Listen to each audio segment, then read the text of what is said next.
Merci de nous rejoindre à cette deuxième partie de votre émission 120 minutes Actu Soir. Vous savez, à partir de ce moment, ce qui nous réunit, c'est l'espace débat de votre émission. Deux sujets à l'agenda aujourd'hui. On verra dans quelle mesure aborder les deux sujets. Le premier, année scolaire 2025-2026, démarrage imminent des cours lundi. Le deuxième, acte d'incivisme, la police interpelle plusieurs citoyens. Voilà les deux sujets qui nous réunissent ce soir. Trois invités en plateau avec moi. Nicolas Sokpetin, bonsoir. Bonsoir Sosopé, bonsoir aux amis téléspectateurs et téléspectatrices. Merci de votre disponibilité. À côté de Nicolas Sokpetin, nous avons un autre invité, mais en face de Nicolas Sokpetin, Roméo Aïssagbe. Bonsoir Roméo. Bonsoir Monsieur Sosopé, bonsoir aux téléspectateurs. Juste en face de Roméo, Nicolas, Innocent, Goudonou, j'y suis finalement. Bonsoir Innocent. Bonsoir bien Sosopé, bonsoir chez vous. L'école béninoise ouvre ses portes lundi. La rentrée scolaire 2025-2026 va donc démarrer sur l'ensemble du territoire national. Apprenants et enseignants vont donc reprendre le chemin des classes et même certains parents vont également reprendre le chemin de l'école, même si eux, ils ne reprennent pas le chemin des classes, ils reprennent le chemin des écoles. Ce qu'il faut déjà commencer à notifier, c'est que dès lundi, les cours démarrent et c'est justement ce sujet qui nous réunit. On va démarrer avec Nicolas Sokpetin. Est-ce que vous, en tant qu'enseignant ou dans votre posture de parent, est-ce que vous êtes déjà prêt pour que vraiment on ait les premiers coups de craie au tableau à partir de lundi? Bon, depuis quelques années déjà en arrière, on est désormais habitué à cette reprise où dans la pré-rentrée, la semaine de la pré-rentrée est en train de terminer aujourd'hui et le lundi, il est dit en temps normal que nous soyons dans les classes et que les cours démarrent réellement. C'est ce qu'il faut noter. Sauf que cette reprise des classes avec tout ce que vous savez comme conditions de travail, avec tout ce que vous savez comme dispositions qui, ma foi, ne sont pas encore réunies. Pourtant, les uns et les autres sont pratiquement contraints à le faire. On le fait quand même. On ira dans les classes, les enseignants iront dans les classes. Bon là, mal là, ils vont démarrer. Puisque, ma foi, les conditions d'une bonne reprise, avec gaieté, parce que vous vous souvenez, il y a quelques années en arrière, en tout cas, tout au moins avant 2016, quand il y a rentrée scolaire comme ça, vous voyez les enseignants, vous lisez la joie d'aller vers les apprenants, vous lisez sur le façade, en tout cas, la gaieté de retrouver les classes. Ben, aujourd'hui, ce n'est pas une chose évidente. On y va parce que oui, on a la passion pour la chose. On y va parce que justement, on sait le faire, on en a envie de le faire, et ben, malgré les conditions de précarité, et même parce que les conditions ne sont, ça c'est pas seulement lié aux enseignants, hein, c'est lié même au dispositif, au matériel de travail, lié même au mobilier, à l'immobilier, tout ça. Quand on y pense, on se dit, ben, en tout cas, il faut quand même commencer. C'est ça. Oh, mais on y va parce qu'on est passionné, pas forcément parce que les conditions sont réunies pour reprendre normalement les classes. Là, je ne fais que paraphraser, Nicolas. Je répondrai en qualité de parent d'élève pour rappeler que, comme l'a dit Nicolas, avant 2016, vous savez, la date que vous venez d'annoncer lundi prochain ne nous dirait pratiquement rien. Beaucoup de parents seront en train d'espérer que c'est au 4 octobre par là que la rentrée va proprement commencer. Mais grâce à Dieu, avec les réformes et les petits plats mis dans les grands, nous avons aujourd'hui une certaine acidité au niveau de l'administration publique, au niveau des enseignants et au niveau même des élèves qui ont déjà pris le goût. Et dès le premier cours, déjà à 8 heures, pour certains, même à 7 heures, pour certaines classes, la craie est déjà au tableau, les bics écrivent déjà dans les cahiers, et donc nous avons cette habitude, et c'est une gratitude de la part d'un parent d'élève ici et maintenant. Et aussi, il faut reconnaître, avant même de pouvoir parler de quoi que ce soit, que le budget que le gouvernement a dû allouer au secteur de l'enseignement a considérablement augmenté. Qu'il vous souvienne, il y avait de ces gens de rentrée, malgré que Nicolas parle d'enthousiasme. C'est à croire qu'il n'avait pas été à l'école avant d'être enseignant. Sinon, des élèves allaient dans les classes et les enseignants n'étaient pas présents. Parce que pour d'autres, il n'y avait pas l'effectif qu'il faut. Et il y a pour d'autres cas que d'autres sont déjà en grève. C'est-à-dire ils annoncent leur couleur pour faire la pression à l'administration publique. Mais aujourd'hui, nous avons constaté qu'il y a tous les dispositifs qui sont faits, des rencontres périodiques, des dialogues permanents, n'est-ce pas? Puisque l'homme est insatiable, malgré tout ce qui a été déployé par l'État, il y a quand même l'envie de tendre vers la perfection. Il y a un certain nombre d'envies, de revendications qui sont toutes les fois manifestées, mais il y a ce creuset permanent de dialogue qui permet quand même de déboucher sur un certain nombre de choses. Maintenant, si on réclame plus, dans les conditions de parents toujours, je peux vous dire que nous avons constaté ces derniers jours que même l'État central, à savoir le chef de l'État, même reconnaît ce que nous avions toujours dénoncé en ce qui concerne le système d'éducation qui n'arrange pas trop dans les conditions actuelles l'élève qui finit ses études et qui va tout droit dans le décor, dans l'effectif pléthorique des sans-emploi. Et donc l'amélioration de ce programme est progressive. Donc je comprends aisément que dans l'état actuel, pour ne pas faire un changement brusque ou ne pas arrêter à un moment donné pour que les infrastructures et tout ce qui doit être soit prêt, cette période que nous traversons est une période transitoire. Et avec le temps, je suis sûr que d'ici 5 ans, avec les efforts du gouvernement actuel, nous pourrons assister à des enseignements qui répondent véritablement à ce que nous espérons. Et c'est le moment aussi de remercier le chef de l'État pour les enseignants qui ont été formés, qui ont été sélectionnés, envoyés à l'extérieur pour répondre efficacement à cette attente que tout le monde veut d'ailleurs au Bénin ici. Et donc pour moi, rentrer le lundi, c'est la meilleure des rentrées. C'est la meilleure des rentrées que le Bénin fera une fois de plus. Et qu'il vous souvienne, c'est la dernière rentrée scolaire du gouvernement Talon. Et donc, les choses telles que nous l'avons constatées dans les événements qui marquent, n'est-ce pas,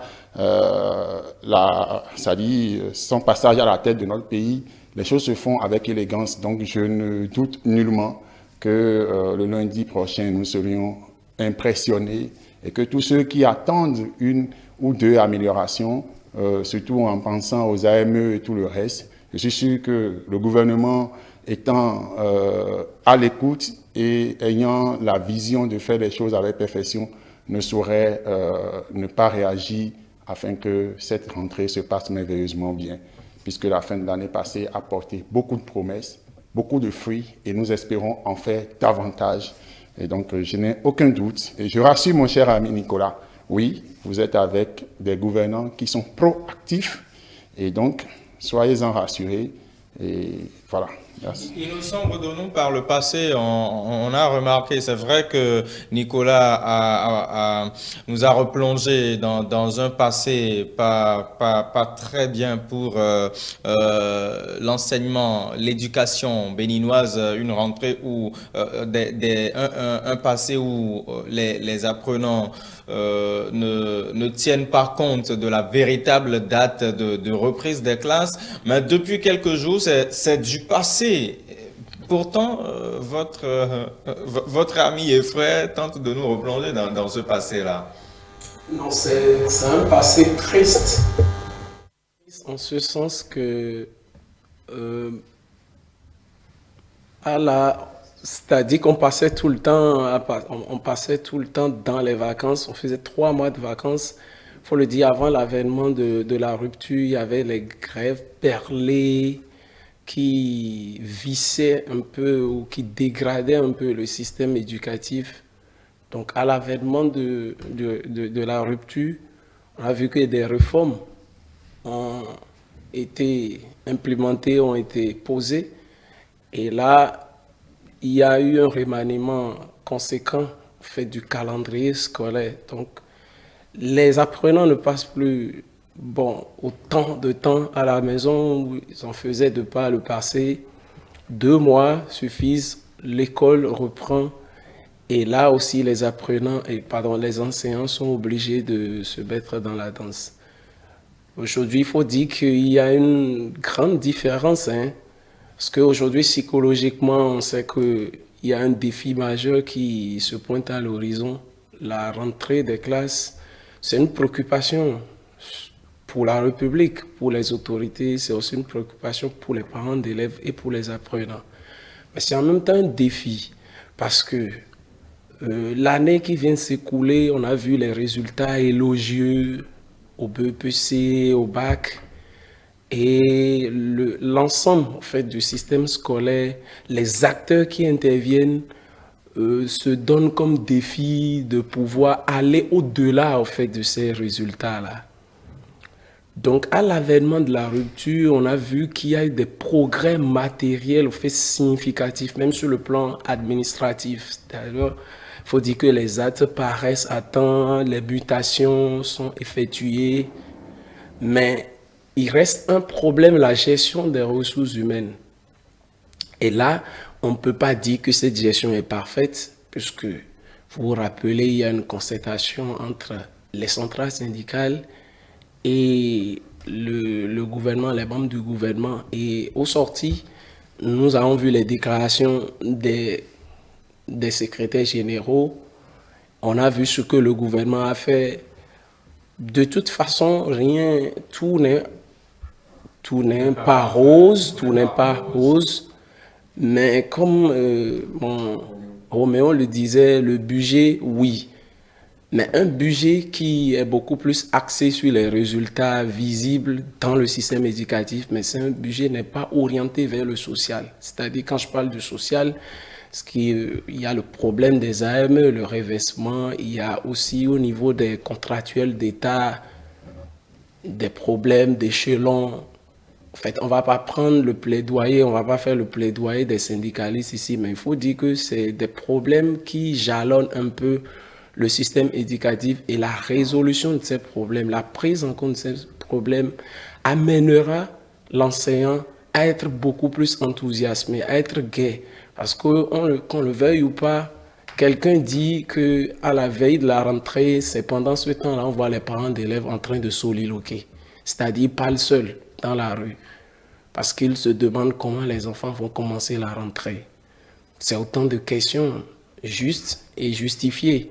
Les enseignants aussi sont déjà dans ce questionnement-là parce que vous vous souvenez, les primes de rentrée étaient payées intégralement et ces primes-là permettaient aux enseignants d'aller directement sur le marché pour pouvoir s'approvisionner. Aujourd'hui, les primes sont mensualisées et c'est des primes dérisoires, donc on est obligé de s'accommoder avec le salaire pour pouvoir régler. Souvenez-vous, c'est le 20 passé que les salaires sont tombés, donc est-ce qu'il faut attendre le 20 septembre pour recevoir le nouveau salaire afin de subvenir aux besoins des apprenants? C'est toute la question. Donc, aujourd'hui, je pense que la question légitime est que le gouvernement puisse penser à verser intégralement ces primes-là pour permettre aux enseignants de pouvoir faire face aux premières dépenses. Je me rappelle, aujourd'hui, je discutais avec un collègue. Il est obligé d'aller faire de préscolaire pour pouvoir faire le transfert d'une école privée vers une autre. C'est ce qu'il est obligé de faire. Alors que s'il avait reçu peut-être ses primes intégralement, il pouvait directement aller faire le travail. Donc, sur le plan administratif, sur le plan matériel, le gouvernement fait assez d'efforts.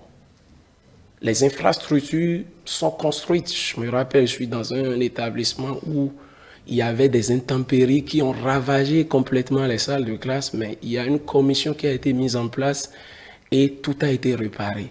Maintenant, on voudrait demander, avec tout le respect et la déférence que cela nécessite au gouvernement, de repenser un peu D'abord, aux primes, le salaire, oui, on a le sursalaire, certes, qui s'y ajoute. Mais d'une manière ou d'une autre, il y a aussi des problèmes structurels, des problèmes professionnels qui interpellent aussi la conscience des autorités en charge de l'éducation.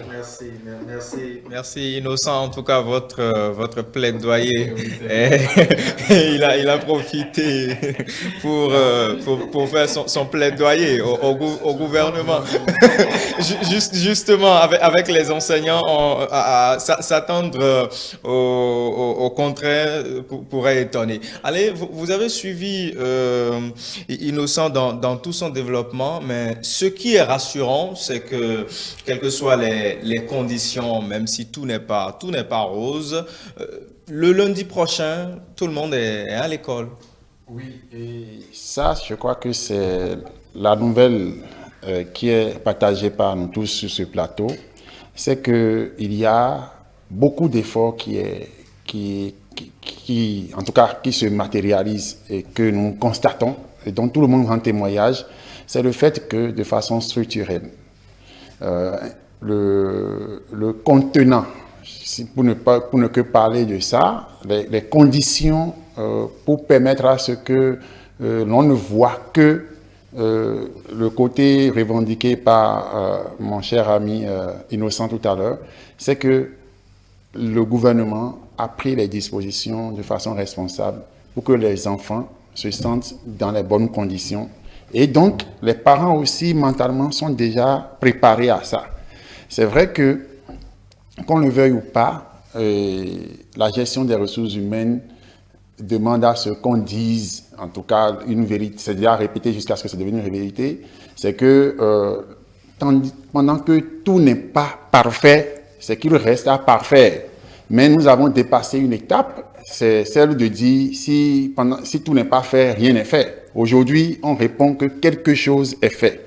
Ce quelque chose est fait, et donc vous le savez très bien, et je voudrais bondir un peu dans ce sens-là, le phénomène vacation ne permettait pas ce qu'un enseignant espère, entre griffes, un salaire en août. Le phénomène vacation ne permettait vraiment pas à ce que l'enseignant puisse faire les calculs à un mois de la rentrée pour pouvoir mettre ses enfants à l'école. Mais le gouvernement, c'est déjà un impact social. Ça, je voudrais qu'on puisse prendre les choses. C'est-à-dire, c'est déjà un impact social. Et vous savez que bon nombre de citoyens vivent, en tout cas dans le contexte fonctionnaire, vit à la charge de ce qu'il perçoit à la fin du mois. Et donc, de façon pédagogique, je crois que déjà, pendant que l'enseignant ou bien le fonctionnaire, bon, en tout cas l'enseignant dans le cas présent, est en vacances, il sait très bien que les 2 mois à venir, en tout cas ce qui va tomber, pendant qu'il n'a pas la charge de déplacement qu'il avait régulièrement pendant que la rentrée était en cours, c'est pour le consacrer, entre griffes, à la rentrée de ses enfants. Donc, je pense personnellement que nous avons beaucoup de choses qui ont été faites. Et si nous ne parlons pas des choses qui sont faites, notre façon de relever les insuffisances vont laisser croire à la génération actuelle qu'un passé n'avait pas existé. Et le passé qui avait existé, nous le savons très bien. Aujourd'hui, le respect que tout le monde vouait à l'enseignant, l'État l'a matérialisé à travers un certain nombre de réformes. Mais lorsque les réformes sont déroulées, c'est normal, tout à fait normal que lorsqu'on a commencé à exercer, lorsqu'on a fait le premier pas, qu'on trouve que c'est difficile de faire un second pas. Mais certains vont rester sur place pour dire que c'est difficile de faire un pas. Et c'est ce que moi, je trouve que, en tant que parent d'élèves, je félicite les gouvernants qui nous ont vraiment fait oublier le passé honteux et difficile. Je disais tantôt, le souci du parent était que c'était deux. Il y a comment faire pour avoir le matériel nécessaire pour que l'enfant reprenne. Mais le second souci est que quand il va devant l'école, que l'enfant rentre dans l'école, il attend de voir si l'enseignant est là. Parce que si l'enseignant n'est pas là, les enfants sont livrés à eux-mêmes et l'enfant peut rentrer blessé ou bien les matériels de l'enfant, les fournitures de l'enfant peuvent disparaître puisqu'il n'y aurait aucun responsable là pour veiller sur les enfants. Mais aujourd'hui, tout est pris en compte. Nous n'avons plus de surprises de grève, on n'a plus rien du tout. C'est déjà une avancée. Mais moi, j'ai toujours mon grief contre le système éducatif.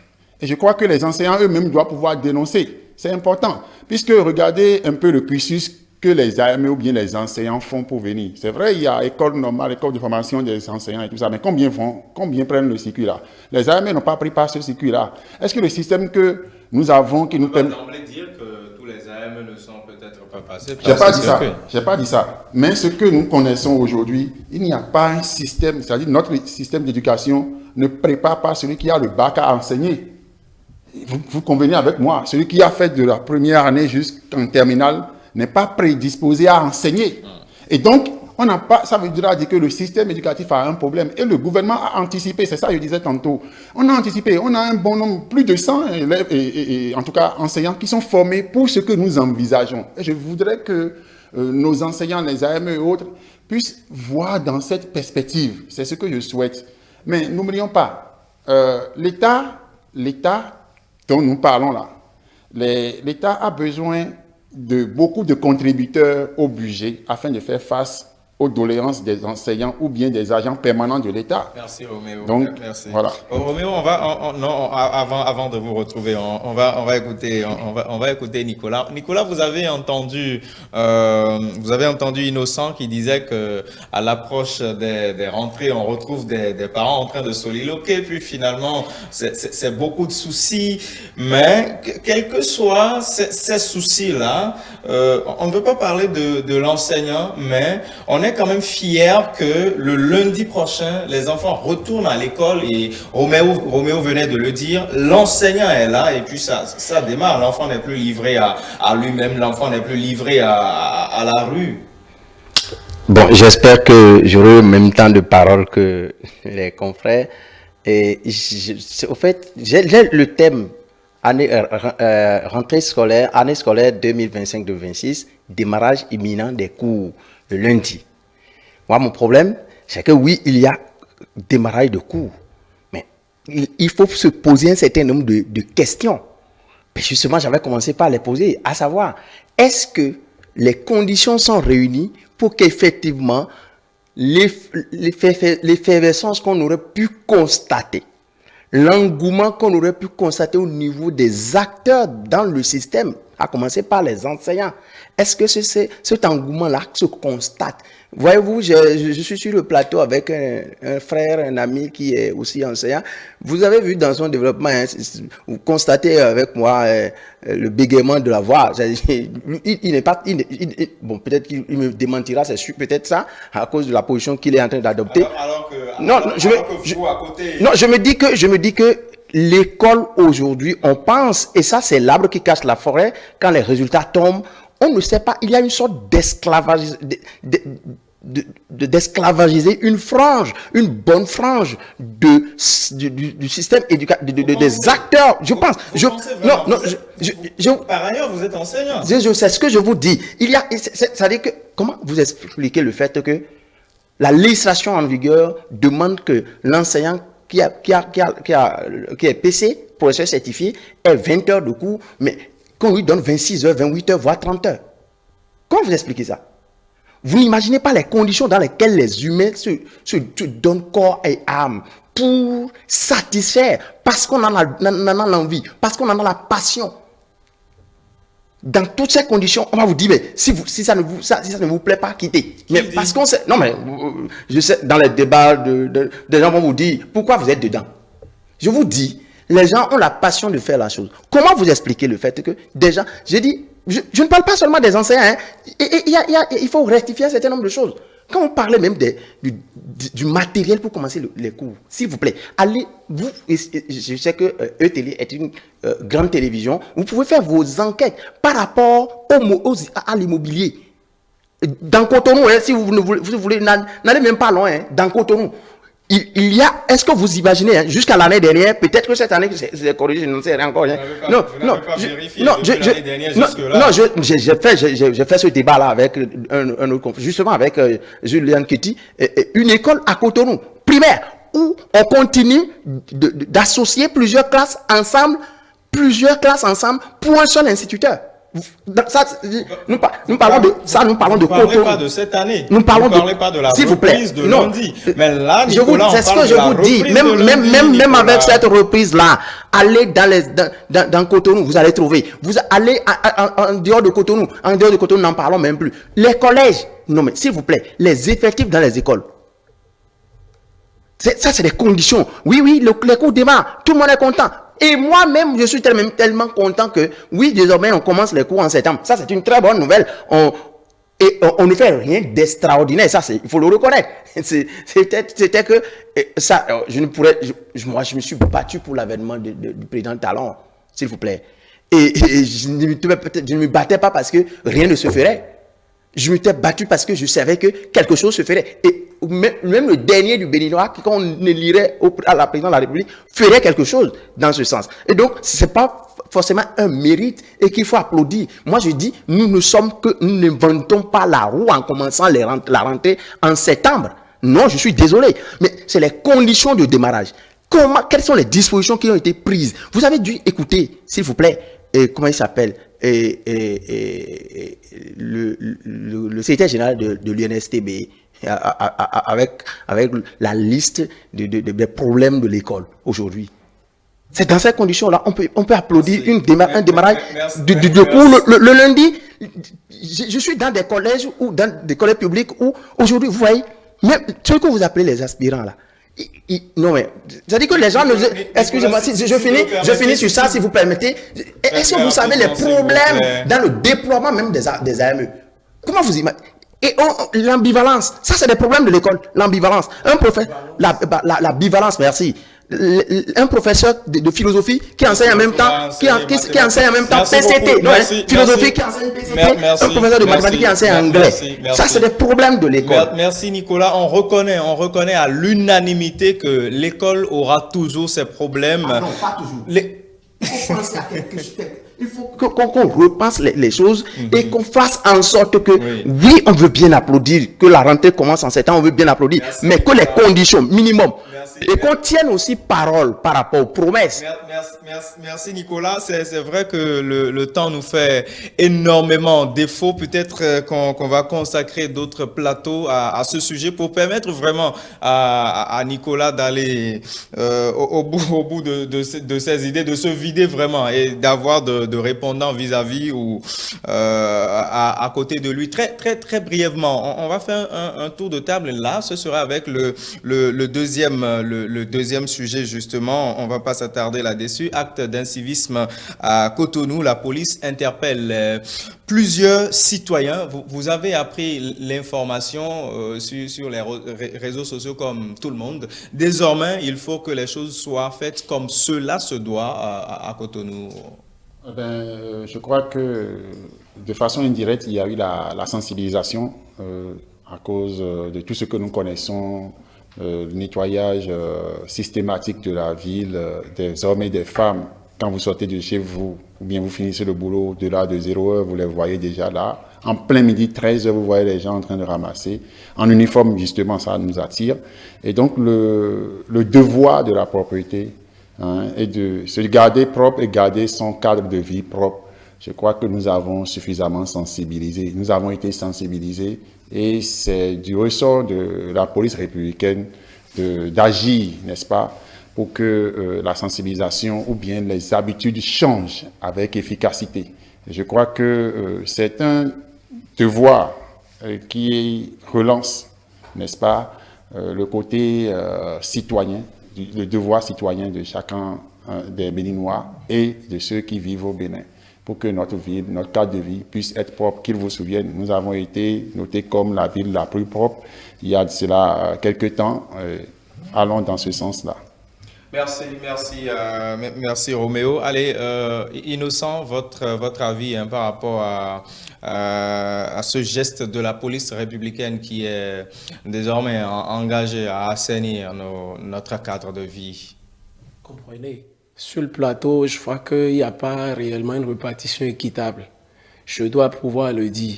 Maintenant, je reviens sur la question qui m'a été adressée. Je pense qu'au fait, les activités que mène la police sont bien cadrées. relève des prérogatives en fait, de la police républicaine qui est chargée de sécuriser. Sécuriser sont non seulement les personnes et les biens, mais aussi les propriétés publiques, les places publiques et surtout l'environnement.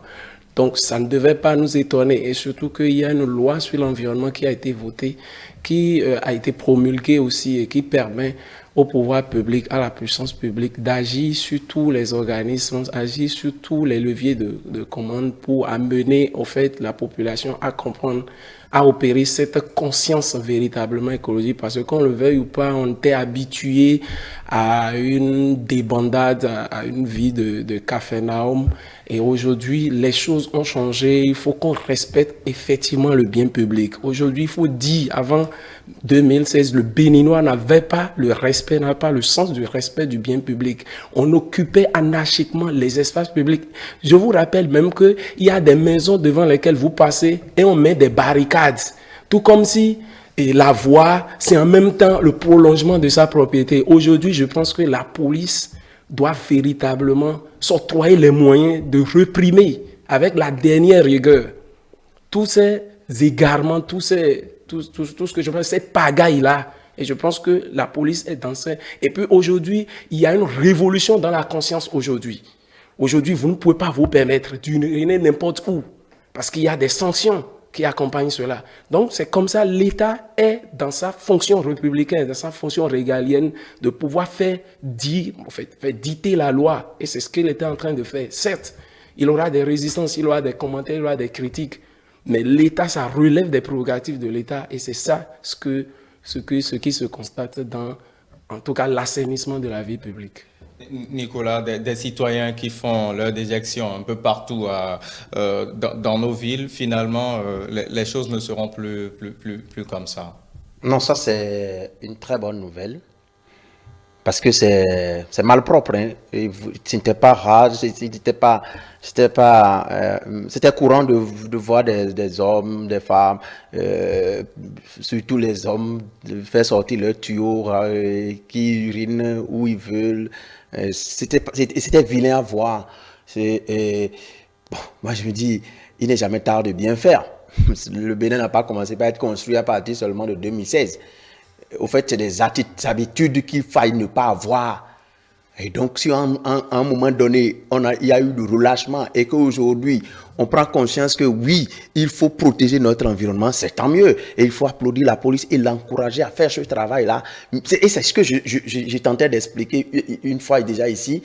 Il ne faut pas que 2 jours, une semaine, on fasse la répression et on se recule dans les casernes et qu'après, on laisse les gens faire parce que peut-être, excusez-moi, j'ai comme impression aussi que les amendes, les amendes qu'on vous inflige lors des pénalités là qu'on vous inflige, j'ai comme l'impression qu'on veut avoir, c'est aussi question d'argent, on veut avoir et il faut réprimer pour avoir l'argent. Non, moi je pense qu'il faut que la veille soit permanente, je le redis, permanente, empêcher les gens de le faire, ne pas les laisser faire pour commencer par taper, parce que quand vous êtes un père qui veut éduquer là, vous avez le bâton, il faut avoir aussi la carotte. Maintenant, la carotte ne serait pas alors d'autoriser à faire, non, mais on empêche de faire.